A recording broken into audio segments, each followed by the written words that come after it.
Gaming phones நீங்க ஜெனரலா எடுத்துக்கிட்டீங்கன்னா அதுல பெர்ஃபார்மன்ஸ் தாறுமாறா இருக்கும் ஆஃப் கோர்ஸ். பட் கேமிங் ஃபோன்ஸ்ல ஜெனரலி நீங்க பாத்தீங்கன்னா டிசைன்ல கோட்டை விட்டுருவாங்க. போன வருஷம் லான்ச் ஆன iQOO Neo 9 Pro பாருங்க, பார்க்கறதுக்கு ஓகே டிசைன் தான், அப்புறம் ஒரு கட்சியோட கலர் மாதிரி இருக்கு பார்க்கறதுக்கு. அது எந்த கட்சின்னு நீங்க காமெண்ட் செக்ஷன்ல சொல்லுங்க. பட் இந்த iQOO Neo 10 சேனல்ல லான்ச் ஆன iQOO Neo 10 இந்தியாக்கு iQOO Neo 10 Pro வரப்போகுது. இந்த போன்ல அவங்க டிசைன் வந்து இம்ப்ரூவ் பண்ணிருக்காங்க அப்படின்னு சொல்றாங்க. டிசைன் மட்டும் இல்ல, iQOO Neo 10/10 Pro பத்தி கண்டிப்பா பேசுவோம். Everything about it. எண்ட் வரைக்கும் வீடியோ பாருங்க, you will get to know எப்படி இருக்கு ஃபோன் நல்லா இருக்கா இல்லையான்னு. ஆஃப் கோர்ஸ் உங்களுக்காக ஸ்பெஷலா சேனல்ல இருந்து இம்போர்ட் பண்ணிருக்கோங்க. ஆனா இதான் ஃபர்ஸ்ட் டைம் சேனலுக்கு வந்திருக்கீங்க. நான் என் பேர் எர்ஷாத், நீங்க பார்த்துட்டு இருக்கிறது Trakin Tech தமிழ். ஆரம்பிக்கலாமா? ஆல்ரைட், பாக்ஸ் பேக்கேஜிங் பேசிக்கான பேக்கேஜிங் தான் iQOO Neo 10 கிளியரா போட்டிருக்கு. திறந்து பார்த்தா உள்ள ஃபோன் இருக்கு. கண்டிப்பா ஃபோன் இருக்க தான் செய்யும், ஃபோன் இருக்குன்னு சொல்ற அவசியம் இல்லை, பட் இருக்கு. எனிவே, அதாவது நீங்க பாத்தீங்கன்னா சில டாக்குமெண்டேஷன் இருக்கு, ஒரு கேஸ் கொடுத்துருக்காங்க. அண்ட் கேஸ் வந்து பேசிக் சிலிகான் கேஸ் தான். உள்ள வந்து ஒரு டெக்ஸ்டர்ட் மெட்டீரியல் இருக்கு. அதாவது நீங்க பாத்தீங்கன்னா 120 வாட் சார்ஜர். இது ஃபிளாட் பின் கொடுத்திருக்காங்க. ஆஃப் கோர்ஸ் இது வந்து சைனீஸ் வேரியன்ட்னால ஃபிளாட் பின் இருக்கு. இந்தியால வரும்போது you will get a proper pin. Type C charger கொடுத்திருக்காங்க. சோ USB PD சப்போர்ட் கண்டிப்பா இருக்கும், which is very good. iQOO மட்டும் தான் இது பண்றாங்க, நிறைய பிராண்ட்ஸ் பண்றது இல்ல. So please type C charger கொடுங்க, which is very nice. அப்புறம் உங்களுக்கு type C to type C கேபிளும் கிடைச்சிடும். சோ இந்த 120 வாட் சார்ஜர், இந்த கேன் சார்ஜர் நீங்க பாத்தீங்கன்னா சைஸ் கம்மி ஆயிருச்சு, ஆக்சுவலி குறைஞ்சிருக்கு, which is very good. Look at this. So good சார்ஜருங்க. இந்தியாக்கு வரும்போது I hope they bring this charger. அதாவது நீங்க பாத்தீங்கன்னா உங்களுக்கு வந்து ஒரு சிம் கார்டு டூலும் கிடைச்சிரும். அம்பிடுத்தேன் அன்பாக்சிங். ஆல்ரைட், பக்கத்தில் iQOO Neo 9 வச்சிருக்கேன், 9 Pro, இந்தியாவில் இருந்த 9 Pro, and I'm excited. Okay, clearly design ஒரு எவல்யூஷன் அண்ட் ஒரு இம்ப்ரூவ்மெண்டா எனக்கு கண்டிப்பா தெரியுது. பார்க்கிறதுக்கு it is very similar to previous year phone உண்மையா சொல்லணும்னா. ஆனா இந்த தனித்தனியான கேமரா மாடல் கொடுக்காம ஒரு இது கொடுத்துருக்காங்க, என்ன சொல்றது, ஒரு ஹவுசிங் மாதிரி கொடுத்துருக்காங்க. இட் லுக்ஸ் நைஸ் அண்ட் கொஞ்சம் தூக்கல் இருக்கு அந்த கேமரா மாடல்ல, பட் இட்ஸ் ஃபைன். டிசைன் நல்லா இம்ப்ரூவ் பண்ணிருக்க மாதிரி இருக்கு. பட் ஒரு விஷயம் சொல்லிட்டா, பிரச்சனை என்னன்னா இந்த Neo 10லயும் Neo 9லயும் ரெண்டுமே கம்ப்ளீட்டா அவங்க வந்து ஃபுல்லா பிளாஸ்டிக் தான் யூஸ் பண்ணிருக்காங்க. சைட்லயும் மெட்டல் கிடையாது, இங்கேயும் பிளாஸ்டிக் தான், இங்கேயும் பிளாஸ்டிக் தான். ஸோ இன்னும் கொஞ்சம் பெட்டர் மெட்டீரியல் இருந்தால் பெட்டராக இருந்திருக்கும். அது மட்டும் இல்லை, IP ரேட்டிங் எதுவும் இல்லாத மாதிரி தான் எங்களுக்கு தோணுது. மேபி IP54 இல்லைன்னா அந்த மாதிரி ஆச்சு இருக்கும். பட் IP ரேட்டிங் நாங்கள் தேடினப்போ எங்களுக்கு கிடைக்கல. அது மட்டும் இல்லை, உங்களுக்கு ஃப்ரண்ட்ல வந்து கிளாஸ்ல ப்ரொடெக்ஷனும் என்னன்னு சொல்லலை அவங்க. மேபி ஷார்ட் சென்சேஷன் இருந்தால் இருக்கலாம், பட் இப்போதைக்கு we don't know. அதாவது நீங்க பாத்தீங்கன்னா மேல மைக் இருக்கு, பக்கத்துலயே இன்ஃப்ராரெட் பிளாஸ்டர் கொடுத்திருக்காங்க, இந்த பக்கம் வால்யூம் பட்டனும் பவர் பட்டனும் கொடுத்திருக்காங்க, கீழே டைப் சி போர்ட் கொடுத்திருக்காங்க. அதுக்கு பக்கத்துல நீங்க பாத்தீங்கன்னா இன்னொரு ஸ்பீக்கர் கிரில் இருக்கு. தட்ஸ் இட், சிம்பிள் தான். பட் ஸ்பீக்கர் கிரில் நீங்க பாத்தீங்கன்னா இயர் பீஸ் கூட சேர்ந்து ஸ்டீரியோ ஸ்பீக்கர் செட்டப்பா கிடைச்சிரும் உங்களுக்கு. ஒரு சிம் கார்டு ட்ரேவை திறந்து பார்த்துடலாமா குவிக்லி? already அவ்வளோதாங்க, டூவல் நானோ சிம் கார்டு சப்போர்ட் தான் கிடைக்கும். இன்னொரு விஷயம், பிரச்சனை என்னன்னா இந்த டைப் சி போர்ட்ல கேமிங் ஃபோனு சொல்றாங்க. இந்த டைப் சி போர்ட்ல உங்களுக்கு USB 2.0 தான் கொடுத்துருக்காங்க, டைப் சி 3.2 கிடையாது. அண்ட் அது வந்து ஒரு பெரிய ப்ராப்ளம்ங்க. அது ஏன் ப்ராப்ளம் நான் சொல்றேன், ஏன்னா புது ஸ்டாண்டர்ட் USB 3 ஸ்டாண்டர்ட் கொடுத்திருந்தாங்கன்னா நீங்க வந்து HDMI அவுட் பண்ணி ஒரு டிஸ்பிளேல கேம் விளையாடுறீங்கன்னா அது பெட்டரா இருக்குங்க, குவாலிட்டி பெட்டரா கிடைக்கும், பிளஸ் உங்களுக்கு சப்போர்ட்டே பெட்டரா கிடைக்கும். சில டைம் USB 2.0 போர்ட்ல வந்து it will not work. So கண்டிப்பா இதுல USB 3.0 போர்ட் இருந்திருக்கணும். அது மட்டும் இல்ல, அட்லீஸ்ட் ஒரு சின்ன பேசிக் IP64 65 ரேட்டிங் கொடுத்ததா வச்சு பெட்டரா இருந்திருக்கும். அது கூட கிடையாது. ஷார்ட் சென்சேஷன் ஆல்பா இருக்கா இல்லையான்னு தெரியல. மேபி அதெல்லாம் வந்து ஒரு ஓப்பனா சொன்னாங்கன்னா இன்னும் பெட்டரா இருக்கும். ஏன்னா நிறைய பேர் ஃபோன் வாங்கும்போது அது பார்ப்பாங்கல்ல, 40,000 இருந்தாலும் ஃபோன் 40,000 பிரைஸ் இருக்கு போதாமா, 40,000 இருந்தாலும் அட்லீஸ்ட் அந்த ஒரு பேசிக் அஷூரன்ஸ் கொடுத்துருக்கணும். சைனீஸ் வேரியண்டோட பிரைஸ் நீங்க பாத்தீங்கன்னா 2300 யுவான் போட்டிருக்காங்க. கிட்டத்தட்ட உங்களுக்கு 27,000-28,000 rupees பிரைஸ் வருது. அந்த பிரைஸுக்கு இந்தியாவில் வரலனாலும் ஒரு 35-36 வந்தா it will be a good phone. I think iQOO Neo 9 பிரைஸ்ல வரும்னு நினைக்கிறேன் நான். But anyway, let's talk about the display. அடுத்து சரி யஷா, டிஸ்பிளே பத்தி பேசுறதுக்கு முன்னாடி ஒரு டிராப் டெஸ்ட் பண்ணி காட்டு குவிக்லி அப்படின்னு சொன்னீங்கன்னா, சைனீஸ் நெட்டுங்க, இதை டிராப் டெஸ்ட் பண்ணா உடஞ்சு கிழிஞ்சு போச்சுன்னா அதான் தெரியலையே ப்ரொடெக்ஷன் இருக்கா இல்லையான்னு. So I will avoid that. Anyway, display வந்து உங்களுக்கு ஒரு 6.78 inch டிஸ்பிளே கொடுத்துருக்காங்க. இது வந்து பெஸ்ட் பார்ட் என்ன தெரியுமா, டிஸ்பிளே தான் இதுல இருக்க பெஸ்ட் விஷயம். டிசைன்ல கொஞ்சம் காம்ப்ரமைஸ் பண்ணியிருந்தாலும் டிஸ்பிளேல வந்து காம்ப்ரமைஸ் பண்ணல. ஏன்னா உங்களுக்கு ப்ராப்பரான 80 LTPO பேனல் கொடுத்துருக்காங்க. 144 Hz ரிஃப்ரெஷ் ரேட் இருக்கு. 1 Hz to 144 Hz வரைக்கும் உங்களுக்கு கிடைச்சிரும் பேசிக்லி. ஸோ LTPO இந்த பிரைஸ் ஆக்சுவலி Neo 9 Pro-லயும் கிடையாது, இதுல இருக்கு, which is definitely an upgrade. Peak brightness வந்து உங்களுக்கு 4500 nits பீக் பிரைட்னஸ் கிடைச்சிரும். HDR வீடியோஸ் பார்க்கும்போது 1800 nits உங்களுக்கு வந்து டிபிக்கல் HBM மோட்ல கிடைச்சிரும். அப்படின்னா நீங்க வெளியே சூரிய வெளிச்சத்துல எடுத்துட்டு போகும்போது 1800 nits கிடைக்கும். அண்ட் வெரி கிளியரா இருக்கு. இன்ஃபேக்ட் டிஸ்பிளே குவாலிட்டி நல்லா இருக்கு. ஃபிளாட் டிஸ்பிளே வேற, இது மைக்ரோ குவாட் கர்வ்டோ குவாட் டிஸ்பிளேல கிடையாது. இதுல வந்து உங்களுக்கு ஸ்லிம்மான பெசல்ஸும் கொடுத்திருக்கனால செம்ம ஸ்கிரீன் எஸ்டேட் இருக்குங்க, பார்க்கிறதுக்கே நல்லா இருக்கு, ரெஸ்பான்சிவா இருக்கு. 144 Hz is too good man, very nice, very nice.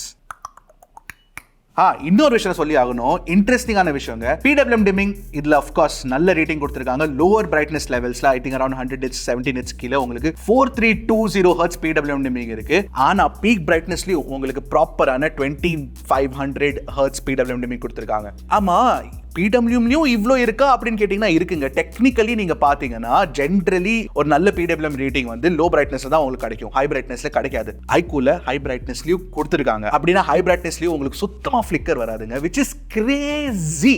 Good job iQOO, I like that. Ultrasonic finger print ஸ்கேனரும் கொடுத்திருக்காங்க.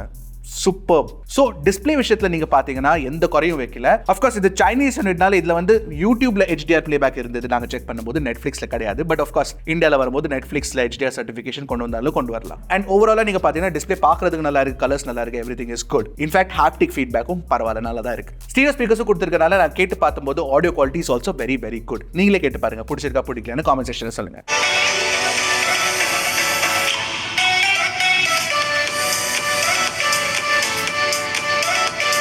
ஆமா, அந்த காமெண்ட் செக்ஷன் போற வழியில ஒரு சப்ஸ்கிரைப் பட்டன் இருக்கும், அதையும் தட்டிடுங்க. ஆஃப் கோர்ஸ் பெர்ஃபார்மன்ஸ் பத்தி பேசி ஆகணும். இந்த iQOO Neo 10ல வந்து உங்களுக்கு Snapdragon 8 Gen 3 கொடுத்திருக்காங்க. LPDDR5X RAM டைப் இருக்கு. UFS 4.1 ஸ்டோரேஜ் கொடுத்திருக்காங்க. சோ லாஸ்ட் இயரோட ஃபிளாக்ஷிப் ஸ்பெக்ஸ் இதுல எல்லாமே இருக்கு. 8 LED தான் இல்ல, ஆனா வேற எல்லாமே தேவையான விஷயம் எல்லாத்தையும் கொடுத்திருக்காங்க. அண்ட் இல்லனாலும் Snapdragon 8 Gen 3 இப்போ கூட ஒரு ரொம்ப பவர்ஃபுல்லான ப்ராசஸர். உங்களுக்கு 8 LED தேவையே இல்ல, உண்மையா சொல்றேன் நான். கேமிங்காக ஸ்பெசிஃபிக்கா ஒரு நல்ல பிரைஸ் ரேஞ்ச்ல வேல்யூவா உங்களுக்கு ஒரு ஃபோன் வேணும்னா இந்த மாதிரி ஃபோன்ஸ் பெட்டரா இருக்கும். இந்த மாதிரி நான் சொல்றதுக்கான காரணம் என்னன்னா, வெறும் iQOO மட்டும் இல்லங்க, OnePlusலயும் 13R வருது கூடிய சீக்கிரம், அதுவும் இருக்கு. Realme ஒரு ஃபோன் கண்டிப்பா கொண்டு வருவான். அது மட்டும் இல்ல, Redmiயோட ஃபோன் K18 ஒன்னு இருக்கு, அது இந்தியால வந்தா வருமா வராதான்னு தெரியல. அதோட அன்பாக்சிங்கும் பண்ண போறோம், அதுக்காக கண்டிப்பா வெயிட் பண்ணுங்க. சோ இப்போ 8 Gen 3 எப்படி பெர்ஃபார்ம் பண்ணுதுன்னா சூப்பரா பெர்ஃபார்ம் பண்ணுது. உங்களுக்கு 2 மில்லியன் மேல Antutu ஸ்கோர் கிடைச்சிரும். Geekbench performance is also very very good. In fact ஸ்டெபிலிட்டியும் நல்லா இருக்குங்க. CPU ஸ்டெபிலிட்டி ஆகட்டும், GPU ஸ்டெபிலிட்டி ஆகட்டும், எங்களுக்கு சுத்தமா அதிகமா throttle தெரியல. ஆனா iQOO என்ன பண்றாங்கன்னா, இது வந்து சைனீஸ் வேரியன்ட் ஆஃப் தி ஃபோன்னால உங்களுக்கு வந்து throttling வந்து கம்மியா வச்சிருக்காங்க. ஏன்னா உங்களுக்கு வந்து பெர்ஃபார்மன்ஸ் ஃபுல்லா கிடைக்கும். ஏன்னா சைனீஸ் யூசர்ஸ் வந்து ஜெனரலி அவங்களுக்கு பெர்ஃபார்மன்ஸ் தேவை. பட் ஃபோன் சூடாகுது. அண்ட் இன்ஃபேக்ட் அது சூடாகிறதுக்கான காரணம் என்ன தெரியுமா? மெயின்லி வந்து உங்களுக்கு அந்த 6000 millimetre square vapour cooling chamber தான் கொடுத்திருக்காங்க. இன்னும் கொஞ்சம் பெருசா கொடுத்திருந்தா பெட்டரா இருந்திருக்கும். அந்த ஒரு பிரச்சனை தான். பட் கேமிங்காக நீங்க பாத்தீங்கன்னா it's still a fantastic phone. 120 FPSல நீங்க BGMI ஆடலாம், Call of Duty ஆடலாம். It's fantastic. Extreme plus frame rates கிடைக்குது BGMIல. சோ நீங்க பாத்தீங்கன்னா ஒரு நல்ல ஃபோன் ஃபார் கேமிங்னு கண்டிப்பா சொல்லலாம். இந்தியால வரும்போது கொஞ்சம் கன்சர்வேட்டிவா இருக்கும்னு சொல்றேன் நான் performance. But overall good, very nice. Gaming and performance மட்டும் இல்ல, பேட்டரி பொறுத்த வரைக்கும் கூட நீங்க பாத்தீங்கன்னா it's a massive battery. So battery வந்து உங்களுக்கு புது டெக்னாலஜி உள்ள 6100 mAh சிலிகான் கார்பைட் பேட்டரி கொடுத்திருக்காங்க. ஸ்பிளிட் செல் பேட்டரி தான். அண்ட் சார்ஜிங் ஸ்பீட் தாறுமாறா இருக்கு. 120 வாட் சார்ஜர் கொடுத்திருக்காங்க பாக்ஸ்ல. ஆஃப் கோர்ஸ் அண்ட் 0 to 100 வந்து 35-36 மினிட்ஸ்ல ஃபுல் சார்ஜ் ஆயிடும், பிரச்சனையே இல்ல. அது மட்டும் இல்ல, நான் சொன்ன மாதிரி அந்த சார்ஜர்ல உங்களுக்கு 100 வாட் PPS சப்போர்ட் கொடுத்திருக்காங்க, PD சப்போர்ட் இருக்கு, எவ்ரிதிங் இஸ் தேர். இப்போ நான் வெயிட் செக் பண்ண போறேன். ஏன் தெரியுமா? ஏன்னா இவ்வளவு பெரிய பேட்டரி கொடுத்திருக்காங்கல்ல, அப்போ கண்டிப்பா வெயிட் வந்து குட்டலா இருக்கணுமே அப்படின்னு நீங்க நினைப்பீங்க. வெயிட் இருக்குங்க, கண்டிப்பா டென்ஸா இருக்கு. iQOO Neo 9 Proட ஹெவியா தான் இருக்கு நீங்க பாத்தீங்கன்னா. பட் Neo 9 Pro நீங்க பாத்தீங்கன்னா ஒரு 190 கிராம் வெயிட் இருக்கு, 190.6. அண்ட் இது வந்து கண்டிப்பா 210 பக்கம் இருக்கும் நினைக்கிறேன், நான் நம்புறேன். 205 மேபி, லெட்ஸ் see. 206.6. எஸ், கொஞ்சம் வெயிட் கூடி இருக்கு. பட் பேட்டரி சைஸ் பாத்தீங்கன்னா நல்லாவே இன்க்ரீஸ் பண்ணிருக்காங்க. ஸோ அந்த silicon carbide technology is very very useful. என்னோட ஃபேவரட் டெக்னாலஜி இந்த இயருங்க ஸ்மார்ட் ஃபோன்ஸ்ல நீங்க பாத்தீங்கன்னா. இதை ஏன் பிடிச்சி சுத்துறேன்னு தெரியல, but anyway I'll keep this aside.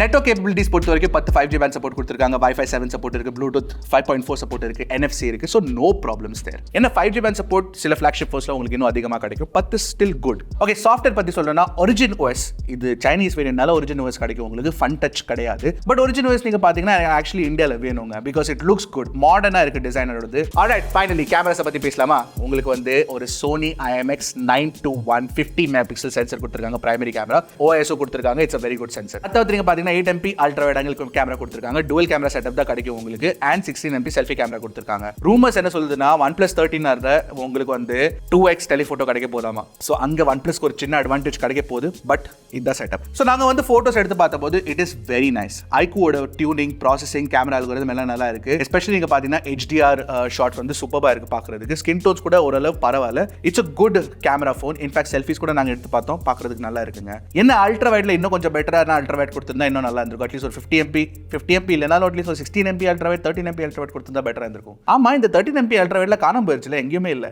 I have not seen that on a phone in long time. Alright, video recording பொறுத்த வரைக்கும் உங்களுக்கு பிரைமரி கேமரா வச்சு நீங்கள் 8K வீடியோ ரெக்கார்டிங்கே பண்ணலாம். பட் 4K 60 FPS ஆப்ஷன் இருக்கு. அல்ட்ரா வைடு செல்ஃபியில் வந்து நீங்கள் 1080p 30 FPS தான் பண்ண முடியும். ஸோ அந்த லிமிடேஷன்லாம் இருக்கு, ஞாபகம் வச்சுக்கோங்க. ஓவரால் கேமரா பர்ஃபார்மன்ஸ் நீங்கள் பார்த்தீங்கன்னா நான் குட் அண்ட் ரேட்டிங் பண்ணுவேன். ஒரு 7.5 out of 10 கண்டிப்பாக கொடுக்கலாம். நான் என்ன பண்ணுறேன்னா, இந்த ஃபோன்ல இருந்து எடுத்துக்க ஃபோட்டோஸ் வீடியோ சாம்பிள்ஸ் எல்லாத்தையும் ஒரு G drive லிங்க்ல போட்டு டிஸ்கிரிப்ஷனில் போட்டு வச்சுட்டா கண்டிப்பாக போய் செக் பண்ணிருங்க. You will find it useful. Alright, so iQOO Neo 10 Pro. Neo 10 Proன்னு சொல்றது காரணம் என்ன தெரியுமா? அது இந்தியாவில் வரும்போது Neo 10 Pro வரும், சைனால Neo 10 தான் இருந்தது. அதே தான் Neo 9 Pro, அதே தானே. Neo 9 வந்து சைனால, Neo 9 Pro இந்தியாவில் லான்ச் பண்ணாங்க. So compared to Neo 9 Pro, இந்த Neo 10 Pro நீங்க பாத்தீங்கன்னா I think it's an upgrade. Definitely சில விஷயத்துல அப்கிரேட்ஸ் இருக்கு. எஸ்பெஷலி நீங்க பாத்தீங்கன்னா அந்த பேட்டரியில அப்கிரேட் பண்ணிருக்காங்க, பெர்ஃபார்மன்ஸ்ல கண்டிப்பா அப்கிரேட் இருக்கு, கேமராலையும் நல்ல பெர்ஃபார்மன்ஸ் இம்ப்ரூவ்மெண்ட்ஸ் பண்ணிருக்க மாதிரி எங்களுக்கு தெரியுது. ஸோ ஓவராலா ஒரு நல்ல இம்ப்ரூவ்மெண்ட்டாக தோணுது.